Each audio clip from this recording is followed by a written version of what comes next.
అప్పుల బాధలు వెంటాడుతున్నాయా? అయితే 6 జేవిఆర్ వారి జాతిరత్నాలు ధరించండి. హాయ్ వెల్కమ్ టు మనం టీవీ. నేను మీ మనోజ్. జనరల్గా ఒక దేశానికి వెళ్ళాలంటే మనకి ఏదో ఒక వీసా కావాలి. స్టూడెంట్ వీసానో లేకపోతే విజిటింగ్ వీసానో అక్కడ వర్కింగ్ వీసానో ఏదో ఒక వీసా అయితే మస్ట్గా కావాల్సిందే. సో వీసా లేకుండా వెళ్ళే కొన్ని కంట్రీస్ ఉన్నాయి.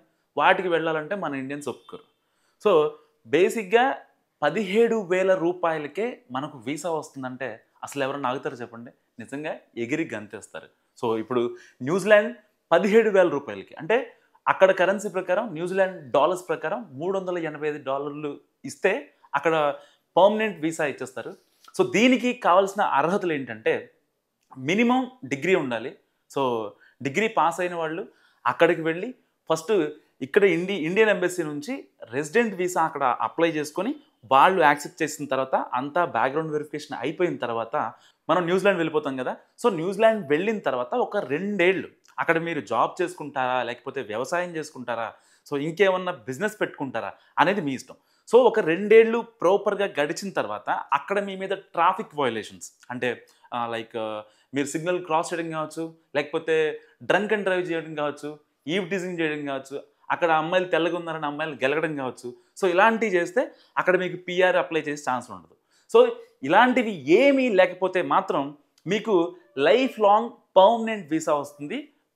మీరు చనిపోయేంత వరకు న్యూజిలాండ్లోనే బతకొచ్చు ఎటువంటి ఇబ్బంది లేకుండా. ఎందుకంటే రీసెంట్గా న్యూజిలాండ్ దేశం అక్కడ యువత లేరని చెప్పి కొంచెం యువతని అట్రాక్ట్ చేద్దామనే ఒక ఉద్దేశంతో కొన్ని వీసా సడలింపులు చేసినప్పటికీ కూడా అక్కడ ప్రభుత్వం రియలైజ్ అవ్వట్లేదు.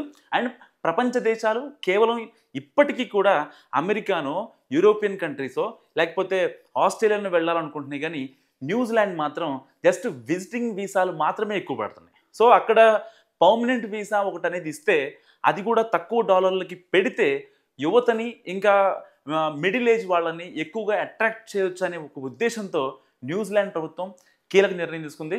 ఎందుకంటే ప్రపంచ దేశాలన్నీ కూడా ఇవాళ జాత్యహంకార ధోరణి అనేది కనిపిస్తుంది. సో ఆస్ట్రేలియా తీసుకోవచ్చు, మన ఇండియన్స్ వల్ల కొంచెం ఇబ్బంది పడుతున్నారని చెప్పి వాళ్ళని పంపించేస్తున్నారు.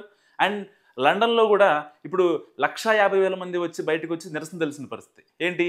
యాంటీ ఇమిగ్రెంట్స్ ఎవరైతే అక్రమ వలసదారులు ఉన్నారో వాళ్ళందరూ వెళ్ళిపోవాలి, మా దేశం సంపద కావచ్చు, మా దేశంలో ఉండే జాబులు కావచ్చు, అవి మాకే కావాలంటూ కూడా వాళ్ళు మాట్లాడుతున్న పరిస్థితి. అండ్ అమెరికా విషయానికి వద్దాం, అగ్రరాజ్యం. అక్కడ కూడా ట్రంపరితనం వల్ల ఆ నిర్ణయాలు కూడా నిజంగా ప్రపంచ దేశాల మీద చాలా ఇంపాక్ట్ చూపిస్తున్నాయి. ఇటు ఆర్థికంగా కావచ్చు, అంటే అక్కడ సర్వైవల్ పరంగా కావచ్చు.